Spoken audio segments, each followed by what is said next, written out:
So what up, gamers? You know who it is. If you don't, it's your boy Shake.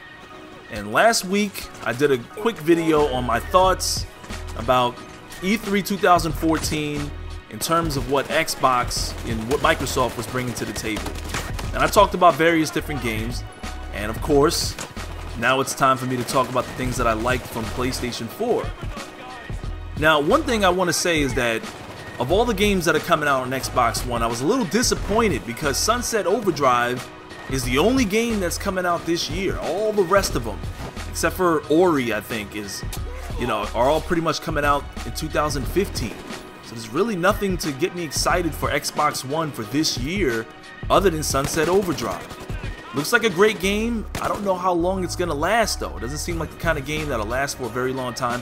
Might be just a fun, action-packed, colorful game for the kids. And I feel like I'm gonna enjoy myself playing it.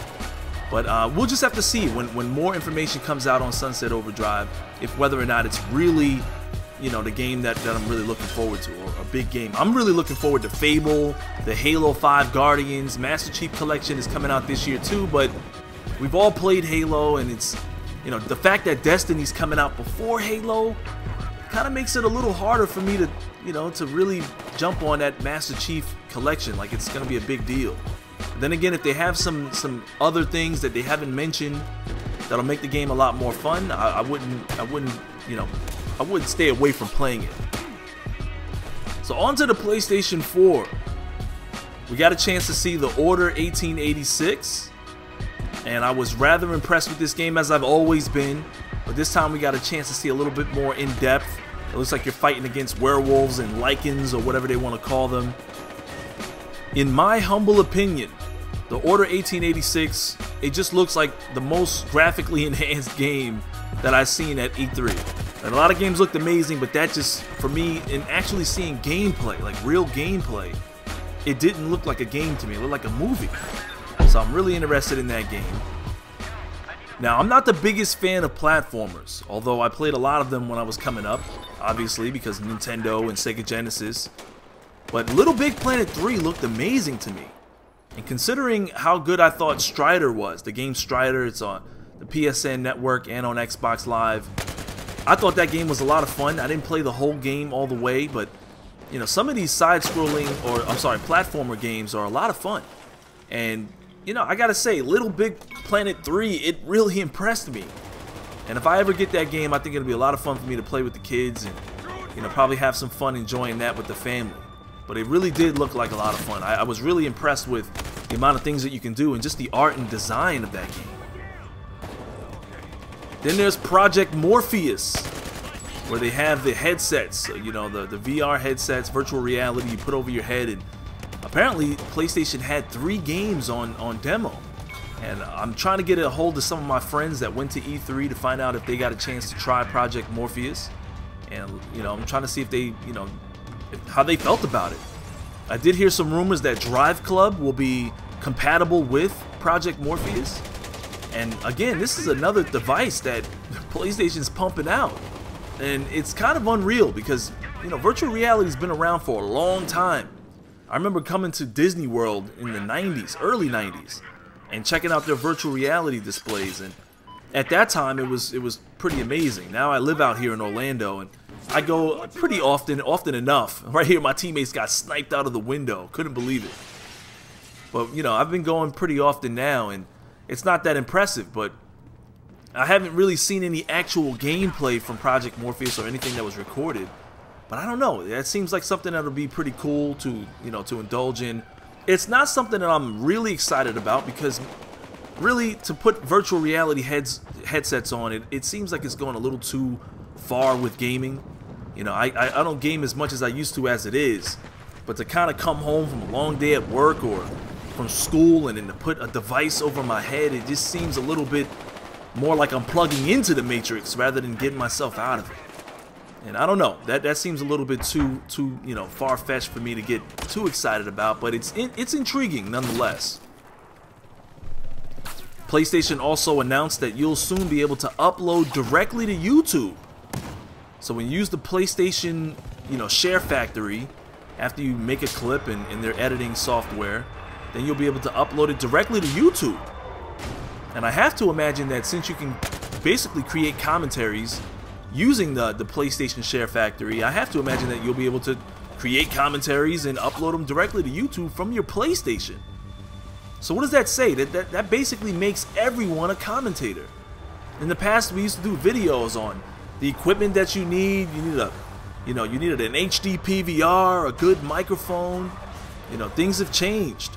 Nowadays, now people are going to be able to just record gameplays right off of their PlayStation and upload right to YouTube. Especially since PlayStation, they let you record up to 15 minutes of gameplay. So you can do a 15-minute video. And this video is roughly 10 minutes long. So that gives you an idea of the advancements in the PlayStation 4 hardware. There's more free-to-play titles that are coming out for PlayStation. PlanetSide 2 has also got its chance to shine a little bit at E3, and I'm guessing that game is going to be coming out either before the end of this year or sometime early next year. And free-to-play titles have always intrigued me as a whole because it gives me an opportunity to play a game that otherwise I may not purchase, but if I really am enjoying myself, I can invest in the game. And I like the free-to-play model, and it's showing up way more frequently on the PlayStation console. We also saw a glimpse of the game Loadout, which is on the PC right now. Same thing with PlanetSide 2. But Loadout has gotten a lot of love from the fans. Look at that guy climbing the rope. I had to shoot his ass down. Right here, I'm using cover really well. Pretty good. I like the cover features now in Battlefield Hardline. They seem to be a lot better, even better than Battlefield 4. More responsive, I guess is the best word to use. But yeah, I saw the game Loadout, and it's got a lot of love from the PC fans. And I saw that game before. I was like, wow, that'd be a lot of fun to play on the PlayStation. And now Loadout is coming to PS4 as well. That's something I don't know if it's going to make it to, Microsoft's Xbox One. We also saw PlayStation Now.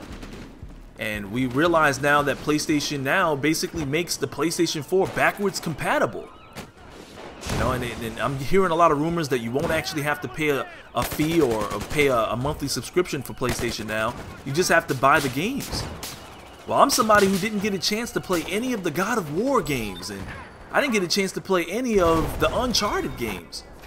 And not to mention various other titles that were exclusive to Sony. And I'm really excited about this opportunity now. I really can't wait to get a chance to play some of those old games. And the graphics on God of War and Uncharted, those games looked really good in their time. So I don't really care about the graphics as much as I want to enjoy the experience. I want to dive into the storyline. I wasn't too disappointed in Xbox One's, they didn't mention anything about them bringing out any backwards compatibility for their console, but it didn't really bother me that much because I've already played all the Xbox 360 exclusives for the most part, the ones that mattered in my opinion. So it didn't really affect me either way. I know some people are still complaining. The only thing I wanted to hear for Xbox is, can you plug in a USB and listen to music and watch movies again? And when are they going to fix the party system or the party chat system? This doesn't seem to work as fluid as it does on the PlayStation. So, again, I have both consoles, and I'm expecting things to be updated and upgraded moving on. And I'm hoping to hear more information from both consoles. And even the Sony, even the PlayStation, it doesn't have the USB compatibility where you can plug in the USB, listen to music, and play movies off your console. But the Xbox One, they really marketed that console as a big media center. Here's a good glimpse of what you're missing out on if you don't actually have a next-gen console. Look at those, the environmental physics in Battlefield Hardline. Right there, I shot the guy off his bike and his bike kept going. This game is a lot of fun. So, there's definitely some things that I wasn't too happy about. I didn't hear enough information about, coming from both consoles, Sony and the Microsoft console, Xbox One, PlayStation 4.